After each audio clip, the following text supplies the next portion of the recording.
কিছুদিন আগে অ্যাপল নিয়ে আসছে নতুন একটা ল্যাঙ্গুয়েজ, এটার নাম হচ্ছে পিকেএল ল্যাঙ্গুয়েজ। পিকেএল ল্যাঙ্গুয়েজটা মূলত কনফিগারেশনের জন্য, এটা জেনারেল পারপাস ল্যাঙ্গুয়েজ না। তো এটার কনফিগারেশন কীরকম, আমরা প্রত্যেকটা প্রজেক্টই, ওয়েব হোক অ্যাপ হোক, যে কোনো টাইপের প্রজেক্টে কিন্তু আমরা একটা কনফিগারেশন ফাইল ইউজ করি। এই কনফিগারেশন ফাইলটা হচ্ছে যে মূলত স্ট্যাটিক থাকে।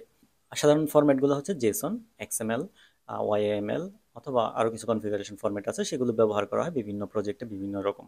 তো সবগুলোই হচ্ছে স্ট্যাটিক। তো অ্যাপল যেটা নিয়ে আসছে সেটা হচ্ছে ডাইনামিক কিভাবে করা যায়। তো এইটা দিয়ে কিন্তু আপনি ডাইনামিক্যালি একটা ক্লাস লিখতে পারবেন, ফাংশন লিখতে পারবেন, লুপ চালাইতে পারবেন। সো ডাইনামিক্যালি আপনি একটা কনফিগারেশন সেট করতে পারবেন, এবং কমপ্লেক্স কোনো কিছু হলে সেটাও কিন্তু আপনি এই ল্যাঙ্গুয়েজ দিয়ে করতে পারবেন, পিকেএল ল্যাঙ্গুয়েজ দিয়ে।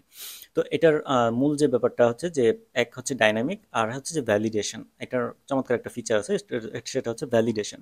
সাপোজ মনে করেন আপনি কনফিগারেশনে আপনি একটা স্ট্রিং ভ্যালু দরকার, কিন্তু আপনি একটা ইন্টিজার বসাই দিয়েছেন, অথবা একটা ইন্টিজার দরকার, আপনি একটা স্ট্রিং ভ্যালু বসাই দিয়েছেন। তো এই যে ব্যাপারগুলো, এইগুলো কিন্তু আপনার এখানে ভ্যালিডেট করা যাবে।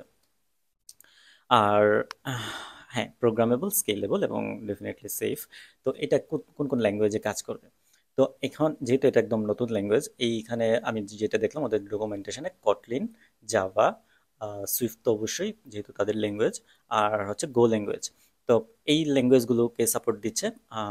আর হচ্ছে যে আইডিইর ক্ষেত্রে, যে মেজর যে আইডিই আছে, IntelliJ IDE, so Android Studio support করবে আশা করি।